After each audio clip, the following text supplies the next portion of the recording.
Buenos días, buenas tardes, queridos hermanos. Hoy vamos a ver un nuevo tema de estudio de En el Monte, del Evangelio de Mateo, capítulo 17, del verso 9 al verso 27.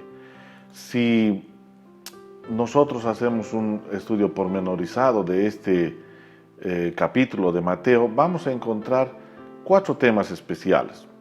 Uno de ellos es al bajar del monte. El segundo es Jesús sana al muchacho lunático. Tercero es Jesús anuncia su muerte.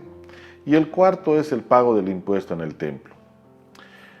Como ustedes habrán escuchado en el estudio anterior que dio Sergio, Jesús subió con Pedro, Jacobo y Juan al monte y allá se transfiguró. A la hora de estar bajando ya del monte, que es donde empieza el versículo 9, ellos vienen con muchas interrogantes y vienen con cosas. Han visto que Jesús se ha transfigurado y que ha pasado muchas cosas y todavía ellos no entienden. Pero vamos a leer lo que dice la Escritura. Mateo, verso 9. Cuando descendieron del monte, Jesús les mandó diciendo: no digáis a nadie la visión hasta que el Hijo del Hombre resucite de los muertos. Entonces sus discípulos le preguntaron, diciendo: ¿qué pues dicen los escribas que es necesario que Elías venga primero? Versículo 11. Respondiendo Jesús les dijo: a la verdad, Elías viene primero y restaurará todas las cosas, mas os digo que Elías ya vino, y no le conocieron, sino que hicieron con él todo lo que quisieron. Así también el Hijo del Hombre padecerá de ellos. Entonces los discípulos comprendieron que les hablaba de Juan el Bautista. Miren, cuando nos vamos al versículo 9 dice, no digáis a nadie, les recomienda Jesús a sus discípulos. Y lo mismo pasa en Marcos 3:12. Mas él les reprendía mucho para que no le descubriesen. Cada que Jesús hacía algo, él les recomendaba esto. Lo mismo pasa en Marcos 8:30. Pero él les mandó que no dijesen esto de él a ninguno. Y lo mismo vuelve a pasar en Lucas 5:14, que dice: y él mandó a que no dijesen a nadie. Luego, cuando vemos en Marcos 9:10, que ya es parte del Evangelio sinóptico, dice: y guardaron la palabra entre sí, discutiendo qué sería aquello de resucitar muertos.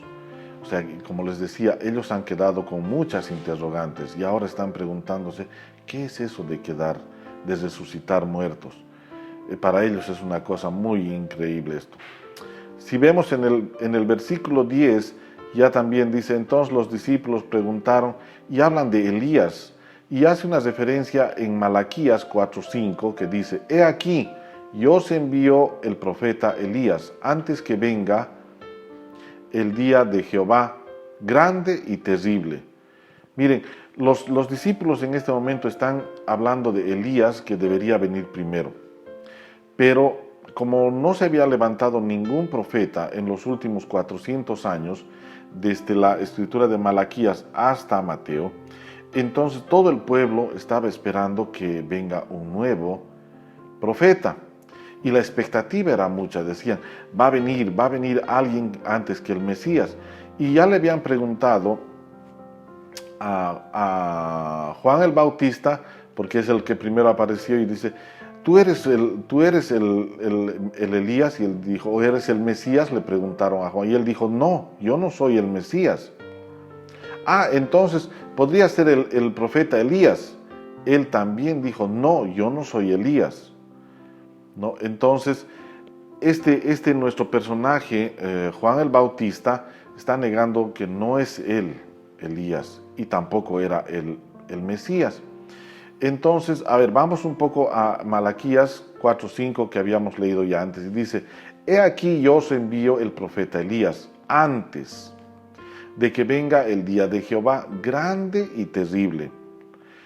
Malaquías 4:6 dice: él hará volver el corazón de los padres hacia los hijos y el corazón de los hijos hacia los padres, no sea que yo venga y hiera con la tierra con maldición. Y aquí está pasando algo interesante, porque todos están esperando que esto suceda. ¿Y por qué le hacían mención a Juan el Bautista de que él debería ser Elías? Porque está hablando de que él hará volver el corazón de los padres hacia los hijos y de los hijos hacia los padres. Lo que sucede es que Juan el Bautista también estaba predicando esto, que era una especie de reconciliación. Entonces, ese era el ministerio. Y si vemos en Mateo, verso 11, Mateo 17, 11 dice: respondiendo Jesús les dijo, a la verdad Elías viene primero y restaurará todas las cosas. Si nos vamos al Evangelio sinóptico que está en Marcos 12, dice, respondiendo él les dijo, Elías a la verdad vendrá primero y restaurará todas las cosas. Y como está escrito, el Hijo del Hombre que padezca mucho y sea tenido en nada. Entonces nos damos cuenta aquí que ambos evangelios, tanto el de Mateo como el de Marcos, está hablando al respecto. Y aquí nosotros resaltamos algo que dice en Mateo 17:11, restaurará todas las cosas. En Marcos 9:12 dice restaurará. Entonces, esta palabra de restaurar los padres con los hijos en realidad el camino de Dios, el hombre y Dios, quiere decir que tiene que haber un proceso de reconciliación de aquellos tiempos. Continuamos. El verso 12 dice, mas os digo que Elías ya vino, dice, y no le conocieron, sino que hicieron con él todo lo que quisieron. Así también el Hijo del Hombre padecerá de ellos. Mateo 11:14 dice, y si queréis recibirlo, él es aquel Elías que había de venir. Entonces aquí está diciendo, él es Elías el que había de venir, pero ya vino. Están esperando a alguien que pasó. Y lo que sucede es que todos están esperando que venga un nuevo profeta antes del Mesías. Pero este profeta ya vino, y este profeta era Elías, pero no vino como Elías, sino vino en el cuerpo de Juan, el Bautista. Y esto está escrito en Mateo 11 y capítulo 11, versos 13 y 14. Y el cumplimiento de esto también se menciona en Marcos, capítulo 1, versos 2 y 4, y Lucas, capítulo 1, del 17 hasta el 7:27. Entonces lo que pasa es que aquí ya ha habido eso. Y en el verso 13 dice, entonces los discípulos comprendieron que les había hablado de Juan el Bautista. Aquí estamos diciendo, estás reafirmando que Jesús está hablando de Juan el Bautista, que él era el Elías que estaban esperando. Por eso aquí ponemos un comentario, dice, su nombre era Elí. No era Elías, pero cumplió el encargo de Elías. O sea, ser profeta y preparar el camino, preparar al pueblo para el reino de Dios. Entonces, su trabajo principal fue ese de la reconciliación. Fue el preparar el camino para que padres e hijos se junten, para que pueda haber una nueva conexión entre Dios y su pueblo, entre nosotros y Dios.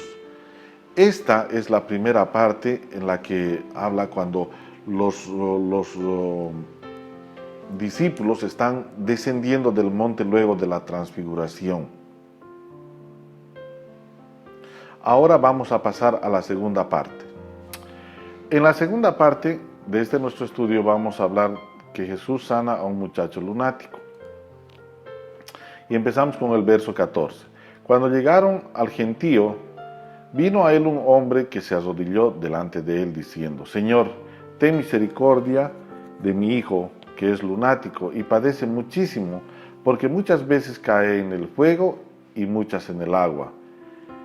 Y lo he traído a tus discípulos, pero no le han podido sanar. Primeramente, este padre de este joven lunático está buscando misericordia. ¿Qué significa misericordia? Misericordia es sentir compasión, es esa inclinación a sentir compasión por los que sufren y ofrecerles ayuda.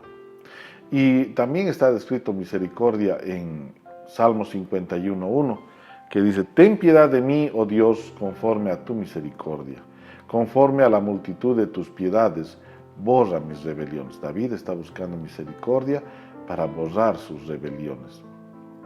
En Mateo 4:24 dice, y se difundió su fama por toda Siria, y le trajeron todos los que tenían dolencias, los afligidos por diversas enfermedades y tormentos, los endemoniados, lunáticos, paralíticos, y los sanó. Miren, en Mateo 4:24 hablan de que también llevaban a lunáticos, o sea, era una práctica habitual de nuestro Señor el sanar a este tipo de gente. Y tenemos otro ejemplo en Marcos 7:26. La mujer era griega, dice, y sirofenicia de nación, y le rogaba que echase fuera a su hija al demonio. Entonces, aquí vemos otro ejemplo de que también había una mujer buscando sanidad para su hija. En el verso 16, cuando dice, he traído a tus discípulos, pero no han podido sanar. ¿Qué pasó con esto? En Marcos 10:1 dice, entonces llamando a sus 12 discípulos les dio autoridad sobre los espíritus inmundos para que lo echasen fuera y para sanar toda enfermedad y toda dolencia. En Mateo 17:16 los discípulos no pudieron sanar a este chico lunático, pero ya en Marcos 10:1 Jesús les había dado ya todo el poder. Entonces, ¿qué pasó en este tramo? Ellos se olvidaron de lo que tenían que hacer, perdieron práctica,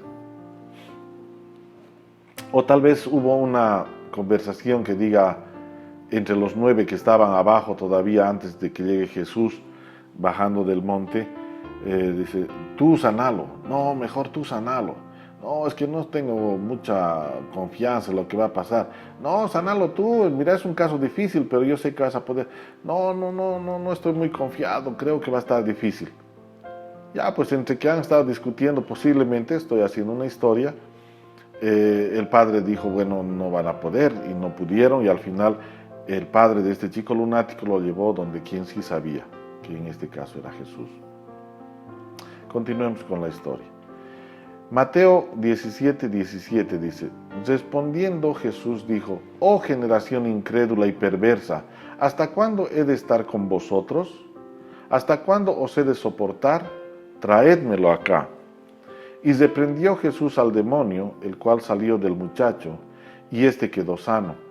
Desde aquella hora, viniendo entonces los discípulos a Jesús, aparte, dijeron, ¿por qué nosotros no pudimos echarlo fuera? Veamos un momento Mateo 19:2.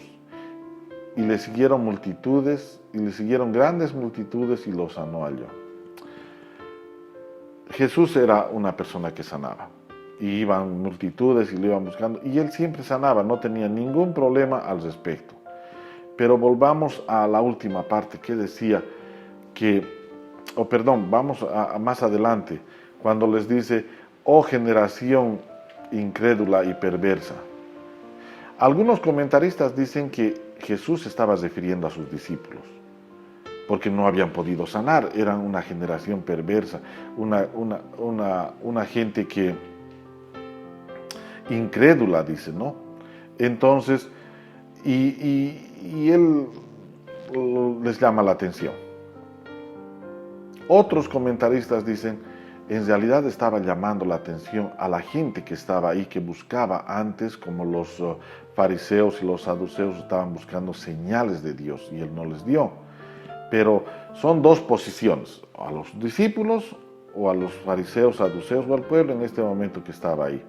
¿A quién estaba llamando Dios o Jesucristo en este momento la atención? Cualquiera sí haya sido la persona a la que estaba llamando la atención, algo pasó aquí, porque como hemos visto en Mateo 10:1 dice, y él les dio poder para sacar y echar demonios, pero ellos no lo pudieron hacer. Entonces, es más seguro que ellos estaban en otro tema. Y continuamos con la lectura. Mateo 17:20 dice, Jesús les dijo, por vuestra poca fe, porque de cierto os digo que si tuvieres fe como un grano de mostaza, diréis a este monte, pásate de aquí allá, y se pasará, y nada os será imposible. Pero este género no sale sino con oración y ayuno. Bueno, ¿qué es lo que ha pasado aquí? Parece que los discípulos no ejercitaron su fe. Parece que los discípulos no mejoraron sus destrezas que les había dado en Marcos 10:1. Parece que los discípulos, al igual que todos o muchos de nosotros, no hemos hecho un mantenimiento de nuestro conocimiento, de nuestra fe. No la hemos reforzado, no la hemos incrementado, no hemos hecho varias cosas. Y aquí hay una recomendación para incrementar nuestra fe. Romanos 10:17 dice: así que la fe es por el oír y el oír de la palabra de Dios. Debemos estar oyendo, debemos estar leyendo la palabra de Dios. Así nuestra fe va a estar cada vez más fuerte, más incrementada. Judas 1:20 dice: pero vosotros, amados, edificándoos sobre vuestra santísima fe, orando en el Espíritu Santo. Mire, vamos a edificarnos orando en el Espíritu. Entonces, oración es importante. Lectura de la palabra es importante para que nuestra fe vaya creciendo y vaya volviéndose más fuerte, más robusta. Y manteniéndonos activos en la obra, no viviendo de glorias pasadas o de logros pasados, que si alguien hizo algún milagro o alguna cosa, el Señor lo utilizó para que haga esto.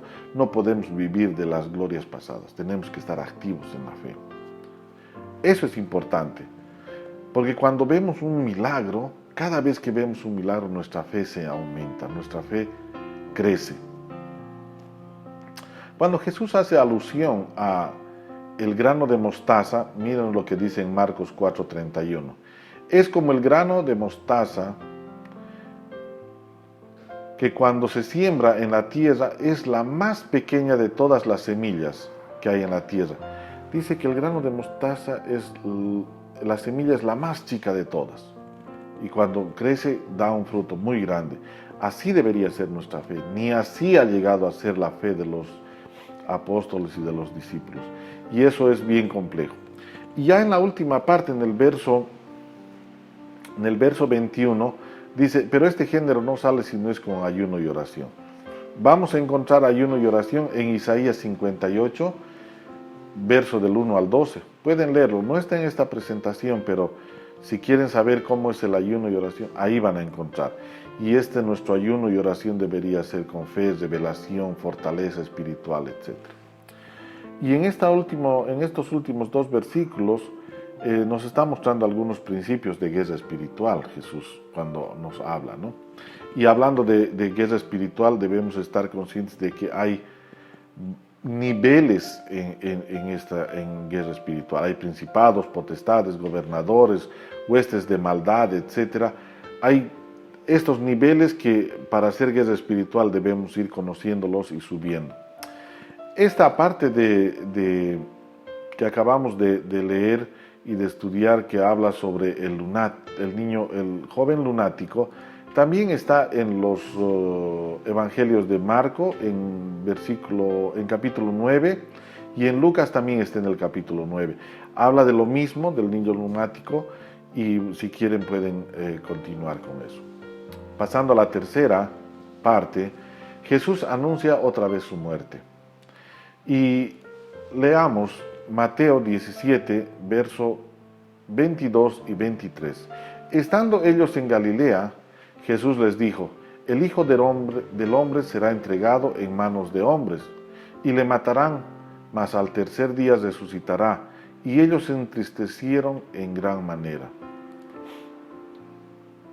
Si nosotros vemos otros versículos adicionales sobre este hecho tan penoso, porque Jesús ya está preparando a sus discípulos para lo que va a suceder.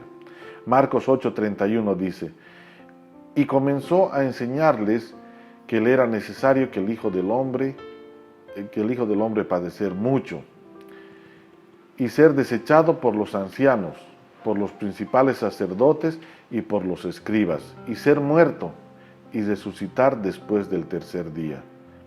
Mateo 16:21 dice: después entonces comenzó Jesús a declarar a sus discípulos que le era necesario ir a Jerusalén y padecer mucho de los ancianos, de los principales sacerdotes y de los escribas, y ser muerto y resucitar al tercer día. Mateo 26:32 también habla algo al respecto.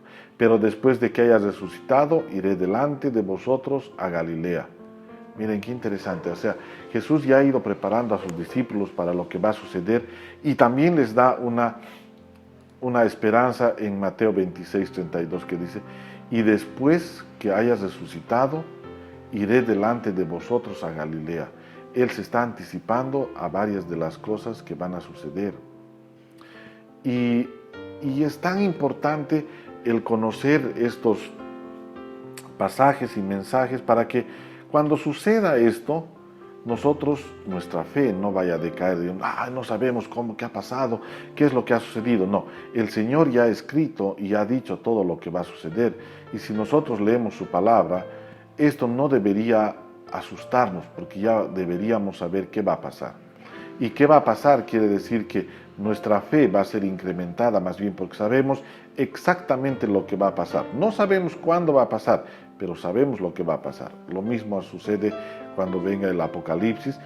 Ya sabemos lo que va a pasar, no sabemos cuándo, pero sabemos qué es lo que va a pasar. Nuestra fe va a ser fortalecida cuando estos hechos sucedan y nosotros podamos decir, el Señor ha dicho ya que va a suceder esto. Bueno, vamos a la cuarta parte que habla del pago del impuesto del templo. Y vamos a Mateo 17, verso 24 al verso 27. Cuando llegaron a Capernaum, vinieron a Pedro los que cobraban las 2 dracmas y le dijeron, ¿vuestro maestro no paga los 2 dracmas? Él dijo, sí. Y al entrar él en casa, Jesús le habló primero diciendo, ¿qué te parece, Simón? Los reyes de la tierra, ¿de quiénes cobran los tributos o los impuestos?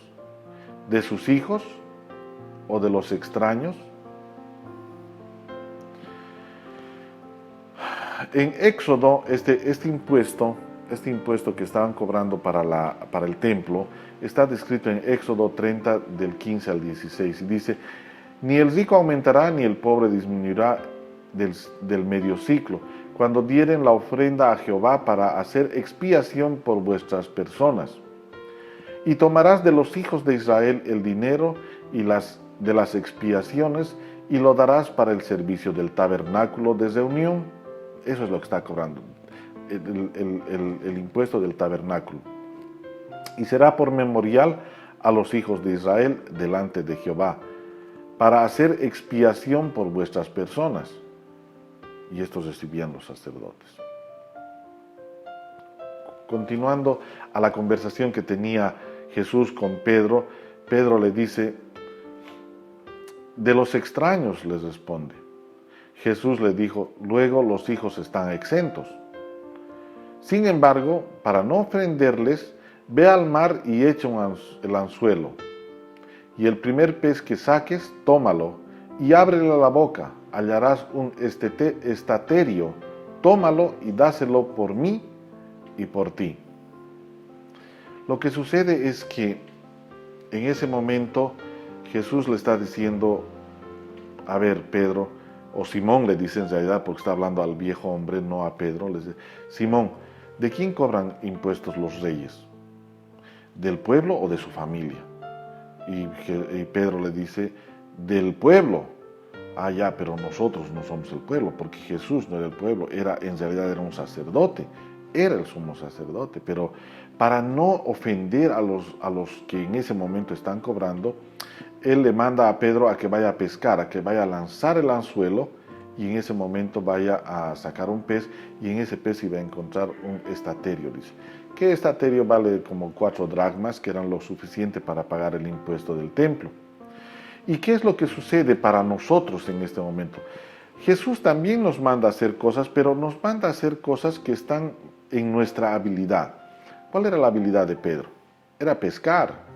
Y le manda a él a pescar, a sacar un pez. Y saca el pez y encuentra el milagro que él ya lo tenía preparado. Él ya sabía. No había manera de que esto suceda por azar del destino.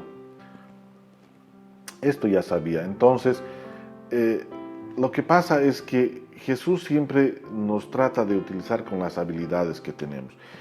El Señor nos quiere participando en la obra, nos quiere haciendo hacer las cosas que nosotros sabemos, para lo cual Él nos ha preparado, nos ha dado dones, nos ha dado talentos. Entonces Él quiere que usemos eso para que Él muestre los milagros que Él tiene. Y en estos pasajes, básicamente lo que estamos hablando en los 3 últimos pasajes, estamos hablando de milagros, y el Señor quiere que nosotros seamos partícipes de esos milagros, con lo que Él nos ha enseñado, con lo que Él nos ha dado, con lo que las habilidades que tenemos.